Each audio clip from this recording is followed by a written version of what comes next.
மத்திய அரசின் தயவுக்காக அமைச்சர் ராஜ்நாத் சிங்கை நாணய வெளியீட்டு விழாவுக்கு அழைத்துள்ளனர்.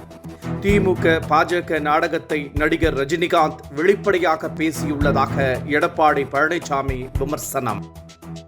சென்னை கோயம்பேட்டில் நடைபெற்ற விஜயகாந்த் பிறந்தநாள் விழாவில் மயங்கி விழுந்த சண்முக பாண்டியன்.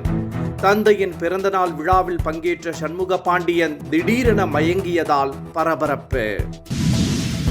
கம்பம் நகர பகுதியில் அச்சுறுத்திய சிறுத்தை வனத்திற்குள் இடம்பெயர்ந்தது. சிறுத்தை வனத்திற்குள் இடம்பெயர்ந்து விட்டதால் பொதுமக்கள் அச்சமடைய வேண்டாம் என தேனி மாவட்ட வன அலுவலர் அறிவுரை. தஞ்சை திருவையாறு அருகே காவிரி ஆற்றில் மூழ்கி 2 சிறுவர்கள் உயிரிழப்பு. நண்பர்களுடன் குளிக்கச் சென்ற 2 சிறுவர்கள் உயிரிழந்ததால் அப்பகுதியில் சோகம். அரசு ஊழியர்களுக்கு பழைய ஓய்வூதிய திட்டத்தை உடனடியாக செயல்படுத்த வேண்டும். அரசு ஊழியர்களுக்கு கொடுத்த வாக்குறுதிகளை நிறைவேற்ற வேண்டியது திமுக அரசின் கடமை என பாமக தலைவர் அன்புமணி வலியுறுத்தல்.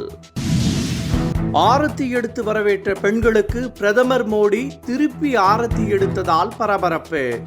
மகாராஷ்டிராவில் நடைபெற்ற அரசு விழாவில் நடைபெற்ற சம்பவத்தால் அங்கிருந்தவர்கள் அதிர்ச்சி. டெலிகிராம் தலைமை செயல் அதிகாரி பாவேல் துரோவ் பிரான்சில் கைது. குற்றச் செயல்கள் செயலிகள் வழியே நடத்திய புகாரின் பேரில் டெலிகிராம் நிறுவனர் கைது செய்யப்பட்டு விசாரணை.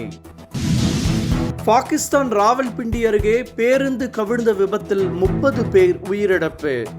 மலைப்பாதையில் சென்ற பேருந்து கட்டுப்பாட்டை இழந்து பள்ளத்தில் கவிழ்ந்ததால் சோகம். என்றும் உங்களுடன் மை இந்தியா. முக்கிய செய்திகளை உடனுக்குடன் தெரிந்து கொள்ள சப்ஸ்கிரைப் பண்ணுங்க, பெல் பட்டனை பிரஸ் பண்ணுங்க. என்றும் உங்களுடன் மை இந்தியா.